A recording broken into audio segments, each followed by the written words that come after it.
Yung eyeshadow na gamit ko guys, O2O. So, itong lipstick is O2O din. Kaya love na love ko ng O2O guys. O, diba? Pwede na umawara. So, ayan. Mag-makeup ako ngayon. Bago umalis. May lakad kasi ako.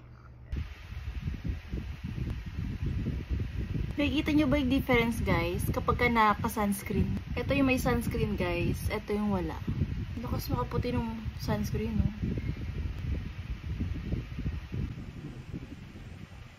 Ito lang yung gamit ko guys, lip tint para sa pisngi.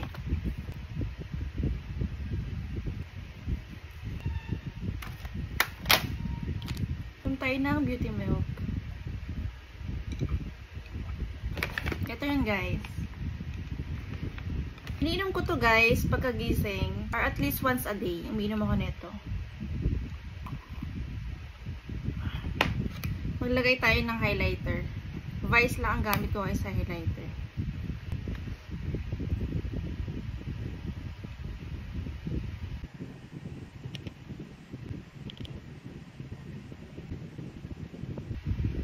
Ito guys, na-order ko lang sa TikTok to guys. Tara. So ito yung gagamitin ko nga guys. Ito yung una ko i-apply. Ito. Tapos ito yung pangalawa. Nga pala guys, itong ano ko, eyelash extension ko guys. Bali, Emblem lang ang gamit ko dito. Dati nagpapa-eyelash extension ako. Ngayon, na-discover ko tong Emblem. Ito na yung ginagamit ko, diba? Tapos nakamura pa ako. Kasi pag nagpa-eyelash extension ka, nasa 800 pesos din. Para masulit ko siya, ang ginagawa ko na lang, iniingatan ko talaga para umabot siya ng 1 month. Ito guys, laki masisave mo pag nag-Emblem ka. Dali pa ikabit ha, lalo na ano. Syempre kung beginner ka, ganyan. Ako nung unang apply ko dito, hindi naman ako nahirapan. Medyo nagtagal lang, pero at least naikabit ko siya ng maayos. Sunflower to guys, na ano, parang natural look lang siya. Everyday use. Iba, sa kanila yung Emblem daw, nagtatagal daw ng 2 days lang. Sa akin, nagtagal siya ng 1 week. Siguro, depende na rin talaga sa pag-iingat mo. So, yun guys, tatagalin ko siya ngayon kasi hindi na pantay. More than 7 days na sa akin eh. Hindi na siya pantay. So, kailangan ko na tanggalin. Hindi na siya pantay guys. So, kailangan ko lang tanggalin. Pero in fairness ha, imagine, tumagal siya ng 7 days sa akin. Ayan, ihilayin ko lang siya guys. O diba, napakadaling tanggalin. Meron siyang remover. May nabili lang remover sa Emblem. Ito guys, remover tsaka lash band.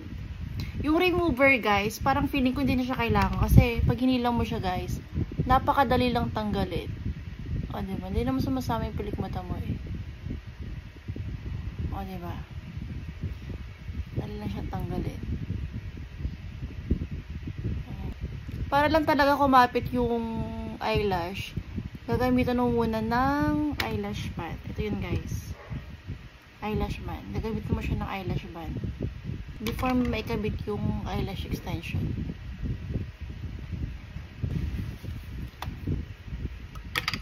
Tuloy natin paglagay ng eyeshadow.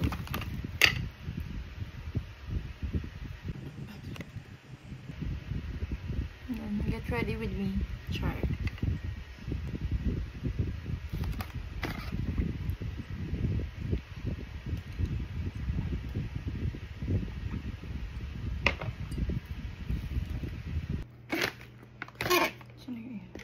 Ito guys, lagay ko ng liquid liner.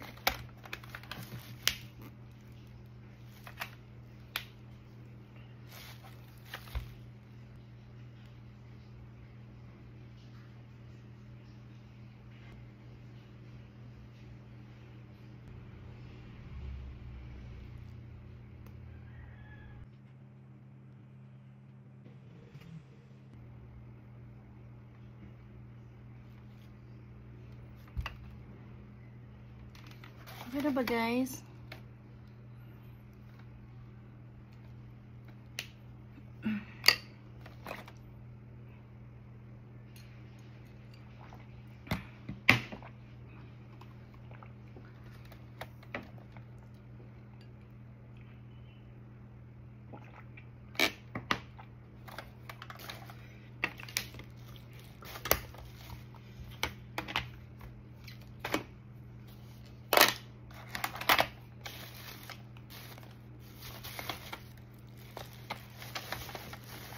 makakapaglagay ng eyelash extension ngayon, guys.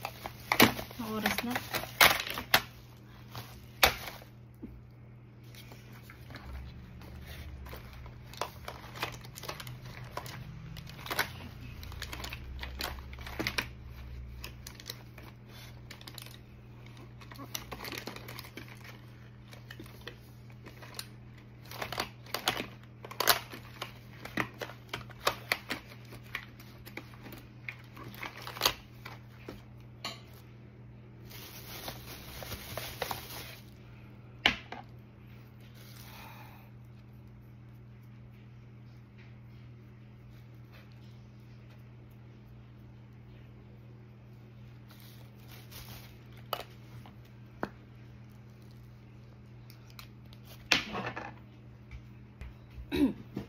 Ito guys, in-order ko to sa O2O. Favorite ko to guys kasi okay siya pagka may duty ka, ganyan.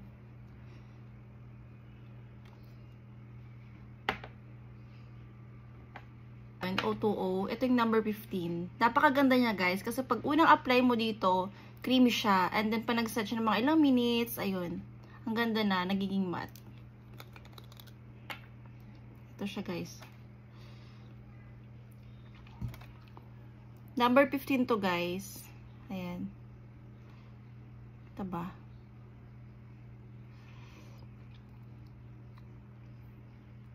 So, madali lang siyang i-apply kasi creamy siya sa una. Pag nag-set siya ng ilang minutes, ayun, nagiging matte. Tsaka hindi rin siya magbigat sa labi, kaya nagustuhan ko to. Ang ganda pa ng pagkaka-shade.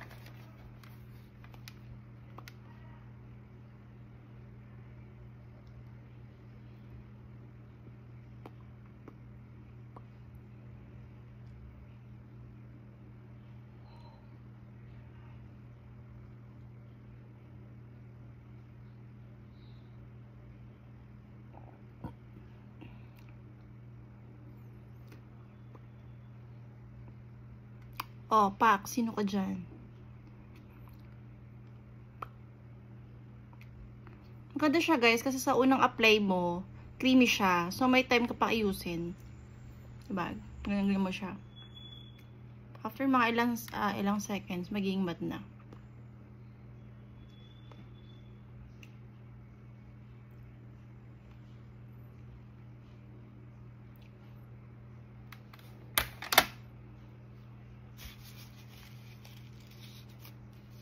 Tapos ako dito guys, hindi siya madaling matanggal.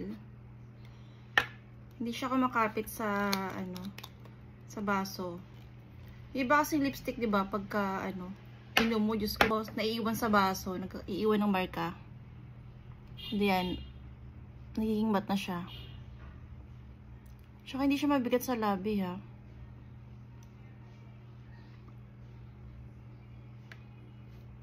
O, diba? Kaya love na love ko to. Umorder nga ako ulit guys eh. Trinay ko lang to nung una. Tapos yun, napa-order ulit ako. Kasi ang ganda talaga niya guys. Ang ganda ng pagkakamat niya.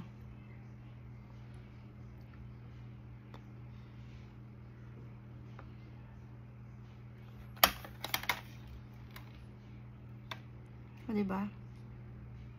Yung eyeshadow na gamit ko guys, O2O. So, itong lipstick is O2O din. Kaya love na love ko ng O2O guys. Tsaka imagine ha, hindi siya ganun kamahal kumpara mo sa ibang makeup. Diba? Ganda pa ng quality. Ayan guys, nag-set na. Oh, matte na siya. Try ko uminom kung may maiiwan sa baso.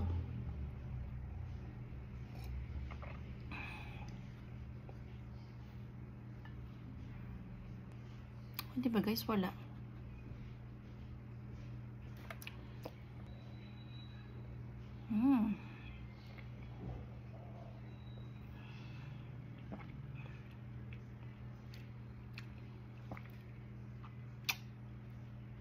O, diba guys, walang naiwan.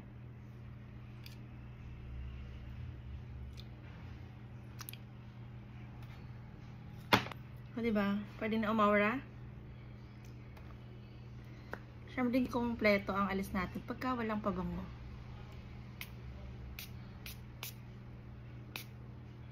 Bye!